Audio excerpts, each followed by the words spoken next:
Normally এই দাবিটা বিরোধী দল থেকে হয়ে থাকে। আমি আপাতত ফিজিক্যালি না হয়েও মানসিকভাবে একটু ওনাদের পাশে গিয়ে কথা বলতে চাই। মাননীয় স্পিকার, এবারের বাজেটে ব্যক্তি করদাতাগণের আয়কর অব্যাহতির সীমা 2026-27 এবং 27-28 কর বছরের জন্য 3,75,000 টাকা, 2028-29 এবং 29-30 কর বছরের জন্য 4 লাখ টাকা এবং 30-31 কর বছরের জন্য 4,50,000 টাকা প্রস্তাব করা হয়েছে। ব্যক্তি করদাতাগণের করভার কিছুটা লাঘব করে তাদেরকে কিছুটা স্বস্তি দিতে চাই আমরা, এবং সে কারণেই মাননীয় স্পিকার 2026-27 এবং 27-28 কর বছরের জন্য 4 লাখ টাকা, যেটা 3,75,000 প্রস্তাব করেছে, 4 লাখ টাকা, 2028-29 এবং 29-30 কর বছরের জন্য 4,50,000 টাকা এবং 2030-31 কর বছরের জন্য 5 লাখ টাকা করার জন্য মাননীয় অর্থ পরিকল্পনা মন্ত্রীর প্রতি আমি অনুরোধ রাখছি।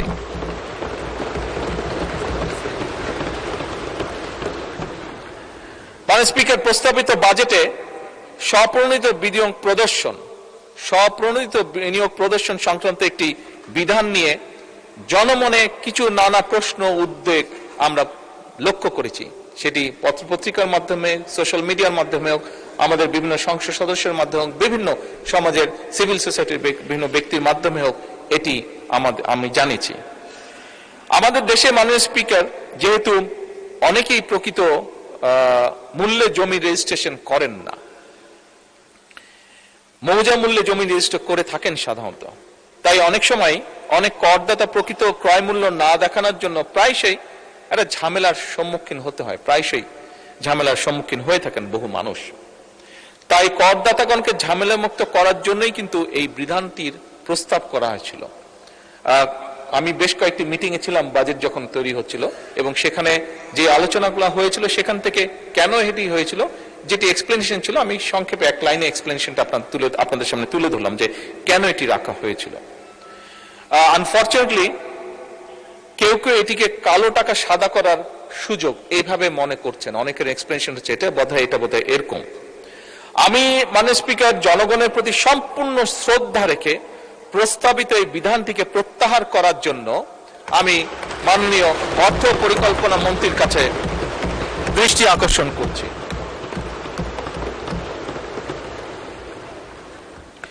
মাননীয় স্পিকার, দেশে বেসরকারি যে বিশ্ববিদ্যালয়গুলো আছে বর্তমানে হ্রাসকৃত 10% হারে কর প্রদান করে তারা। আমি বেসরকারি বিশ্ববিদ্যালয়ের সময় করের হার আরো কমিয়ে 5% করার প্রস্তাব করছি। তবে এখানে একটি তবে আছে। এই তবেটি হচ্ছে, আমি একই সঙ্গে তাদের প্রতি, বেসরকারি বিশ্ববিদ্যালয় তাদের প্রতি আমার আহ্বান থাকবে যে যেহেতু ট্যাক্সটি কমানোর প্রস্তাবনা করা হচ্ছে, গবেষণা এবং উন্নয়ন এবং শিক্ষার্থীদেরকে, যারা স্টুডেন্ট থাকবে তাদেরকে বহু ভাষায় পারদর্শী, তাদেরকে অন্য ল্যাঙ্গুয়েজ কোর্সগুলো করার জন্য, গড়ে তোলার জন্য ল্যাঙ্গুয়েজ ল্যাব স্থাপন ও পরিচালনা করা, এবং একই সাথে গরিব এবং মেধাবী শিক্ষার্থী যারা থাকবে তাদের প্রতিষ্ঠানগুলোতে তাদেরকে বিনা বেতনে পড়াশোনার সুযোগ করে দেওয়ার জন্য।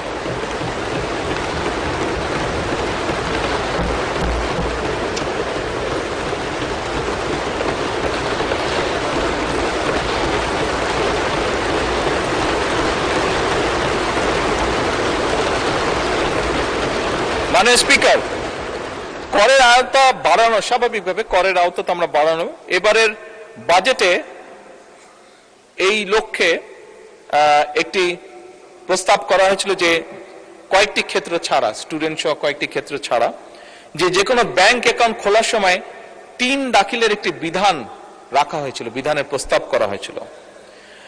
এছাড়াও মাননীয় স্পিকার, বন্টননামা, দলিল রেজিস্ট্রেশন এবং সম্পত্তি মিউটেশনের ক্ষেত্রেও 3 দাখিলের বিধান করার প্রস্তাব করা হয়েছিল।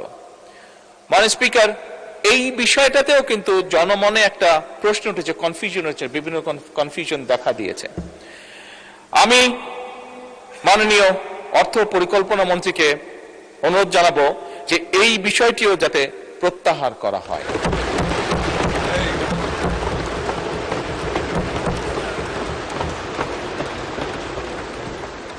মাননীয় স্পিকার, দেশের 3টি পার্বত্য জেলায় বিশেষ করে ক্ষুদ্র নৃগোষ্ঠী ব্যক্তিগণের যে বেতন এবং তাদের যে আর্থিক পরিসম্পদ হতে যে অর্জিত আয়, এটা ব্যতীত পার্বত্য জেলার পরিচালিত যে সকল অর্থনৈতিক কর্মকাণ্ড থেকে যে অর্জিত আয়, সেটিকে করমুক্ত রাখার প্রস্তাব করা হয়েছে উপস্থাপিত যে বাজেট। আমি মাননীয় অর্থ এবং পরিকল্পনা মন্ত্রীর দৃষ্টি আকর্ষণ করে বলতে চাই যে, বা অনুরোধ রাখতে চাই একই সাথে আমি, যে পার্বত্য জেলা যে ক্ষুদ্র নৃগোষ্ঠী আছে, করমুক্ত আয়ের এই সুবিধাটা আরো একটু বাড়িয়ে তাদের ব্যবসা, কৃষিখাত সহ অন্যান্য আয়ের পাশাপাশি বেতন আয়কেও করমুক্ত করা হোক।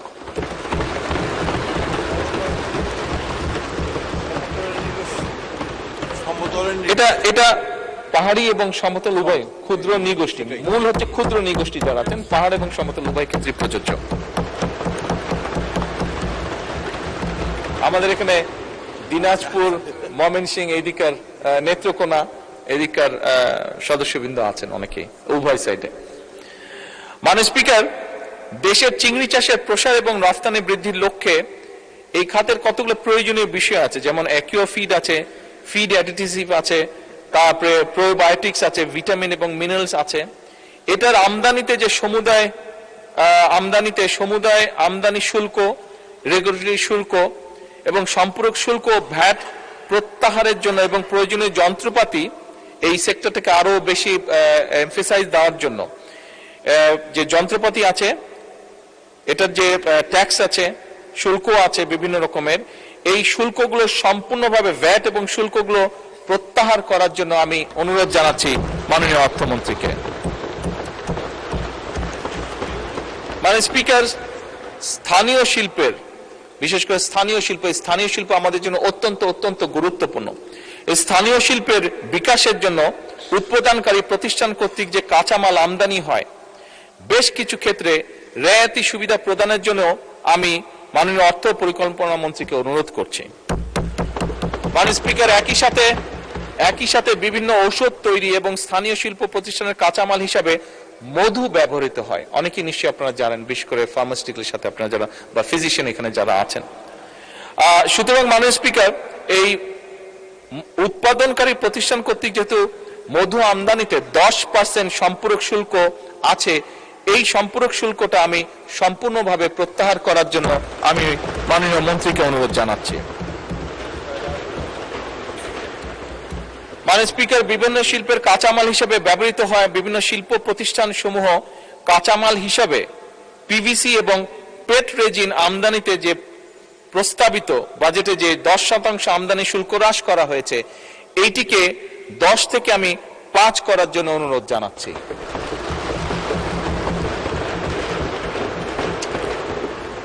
মাননীয় স্পিকার, ফায়ার ডোর উৎপাদনকারী প্রতিষ্ঠানের কাঁচামাল হিসাবে কোল্ড রোল শীট আমদানিতে প্রস্তাবিত 10% রেগুলেটরি শুল্ক সম্পূর্ণভাবে প্রত্যাহার করার জন্য আমি অনুরোধ জানাচ্ছি মাননীয় অর্থমন্ত্রীকে। উৎপাদনকারী শিল্প প্রতিষ্ঠান কর্তৃক যে কাঁচামাল হিসাবে মাননীয় speaker flat roll product plated or coated with chrome oxide আমদানিতে প্রস্তাবিত 10% এবং রেগুলেটরি যে শুল্ক, এটিও আমি মাননীয় অর্থমন্ত্রীকে সম্পূর্ণভাবে প্রত্যাহারের জন্য অনুরোধ জানাচ্ছি।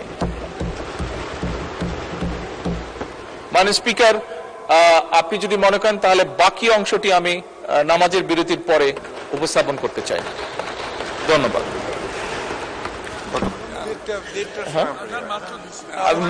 যেহেতু জামাতের টাইম, নামাজের টাইম অনেকক্ষণ আছে, আমার আর 15-20 মিনিট হলে আই ক্যান ফিনিশ। মাননীয় স্পিকার, 15 মাননীয় সংসদ নেতা, আপনি যদি 15 মিনিটে শেষ করতে পারেন তাহলে একবারে শেষ করে ফেলে ভালো। শেষ করে দেব?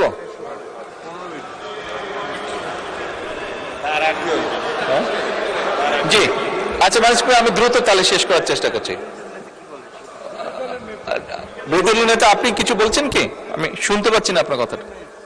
মাননীয় বিরোধী দলের নেতা, আমরা কি কন্টিনিউ করবো 15 মিনিট? তাহলে দলের নেতাকে মাইক দেন। লাগবে 15 থেকে 20 মিনিট লাগবে।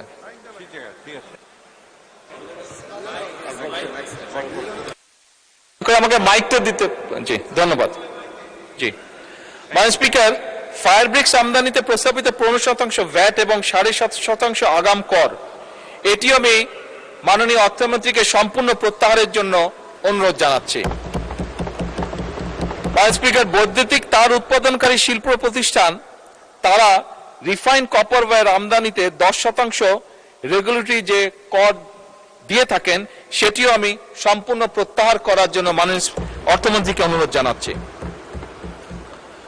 মাননীয় স্পিকার, এর বাইরেও কেশনাট প্রসেসিং শিল্পের কাঁচামাল হিসাবে অপ্রক্রিয়াজাত কাজু বাদাম আমদানিতে প্রস্তাবিত 15% কাস্টম শুল্ক হ্রাস করে 15% আছে এই সময়, এটা কাস্টম 15% হ্রাস করে, না এটা 0 না 5% করার জন্য আমি অনুরোধ জানাচ্ছি। মাননীয় স্পিকার, স্থানীয়ভাবে এলইডি ল্যাম্প উৎপাদনকারী প্রতিষ্ঠানের কাঁচামাল আমদানিতে রেয়াইতি সুবিধা যেটি আছে সেটি আমি 30 জুন 2030 পর্যন্ত বর্ধিত করার অনুরোধ জানাচ্ছি।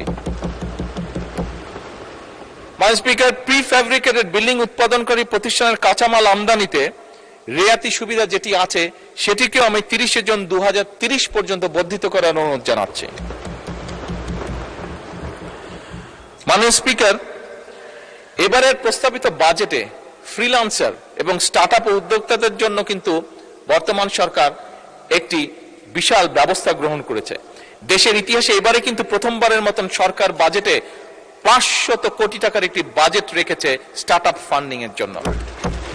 মাননীয় স্পিকার, এই ফান্ড ব্যবহার করে আমরা দৃঢ়ভাবে বিশ্বাস করি, আমি ব্যক্তিগতভাবে খুবই দৃঢ়ভাবে বিশ্বাস করি এই ফান্ড ব্যবহার করে আমাদের তরুণ উদ্যোক্তাদের এগিয়ে যাওয়ার একটি অবারিত সুযোগ তৈরি হয়েছে। মাননীয় স্পিকার, এর মাধ্যমে শুধু ব্যক্তি প্রতিষ্ঠা নয়, স্টার্টআপ প্রজেক্ট সফল হলে দেশের তরুণ প্রজন্মের সামনে এক বিশাল কর্মসংস্থানের স্পেস তৈরি হবে। মাননীয় স্পিকার, বাংলাদেশের অনেক ব্যবসায়ী বর্তমানে বিভিন্ন social media, OTT platform, search engine, online market place এবং অন্যান্য অনলাইন মিডিয়া বিজ্ঞাপন প্রচার করে থাকেন। এসবের মাধ্যমে বর্তমানে 15% ভ্যাট আরোপ থাকায় এই পুরো বিষয়টার উপরে 15% ভ্যাট আরোপ থাকায় অনেক সময় দেখা গিয়েছে ব্যবসায়ীগণ আনুষ্ঠানিক চ্যানেলে বিজ্ঞাপনের অর্থ পরিশোধ না করে বরং অনেক অন্যভাবে অনানুষ্ঠানিক উপায়ে অর্থগুলো পরিশোধ করে থাকেন। ফলে মাননীয় স্পিকার, ওই ব্যক্তির যেমন লাভ হচ্ছে না, একই দিকে সরকারও রাজস্ব হারাচ্ছে। আমি মাননীয় স্পিকার, আপনার মাধ্যমে আমি মাননীয় অর্থমন্ত্রীর কাছে অনুরোধ জানাতে চাই যে এইটার উপরে যে 15% ভ্যাট আছে সেটিকে কমিয়ে 5% করা হোক, 5% করা হোক। তার ফলে যেটি হবে, আমরা বিশ্বাস করি যে যারা অন্যভাবে এই পেমেন্টটা করছেন তারা উৎসাহিত হবেন প্রপার ওয়েতে পেমেন্টটি করার জন্য। মাননীয় স্পিকার, ব্যবসা বান্ধব ভ্যাট ব্যবস্থা প্রণয়নের লক্ষ্যে ভ্যাট বিষয়ে আরো কয়েকটা প্রস্তাব বিবেচনা করার জন্য আমি মাননীয় অর্থমন্ত্রীকে অনুরোধ করছি। স্বর্ণ বা স্বর্ণ অলংকার বা প্লাটিনামের ক্ষেত্রে প্রতি ভরির উপরে 2500 টাকা, ডায়মন্ডের ক্ষেত্রে প্রতি গ্রাম 2500 টাকা, 2500 টাকা এবং রৌপ্য বা সিলভার জুয়েলারির ক্ষেত্রে প্রতি ভরি 100 টাকা কর ভ্যাটের হার পুনর্নির্ধারণের ব্যাপারে আমি অর্থমন্ত্রীর দৃষ্টি আকর্ষণ করছি। এটিকে আবার পুনর্নির্ধারণ কি করা যেতে পারে। এছাড়াও মাননীয় স্পিকার, বিটিআরসির সাথে রেভিনিউ শেয়ারিং এর ক্ষেত্রে প্রযোজ্য যে 15% ভ্যাট সম্পূর্ণভাবে অব্যাহতি প্রদান এবং একই সাথে সকল প্রকার মাছ সরবরাহের ক্ষেত্রে যোগানদার পর্যায়ে 10% ভ্যাট সম্পূর্ণ অব্যাহতি প্রদান।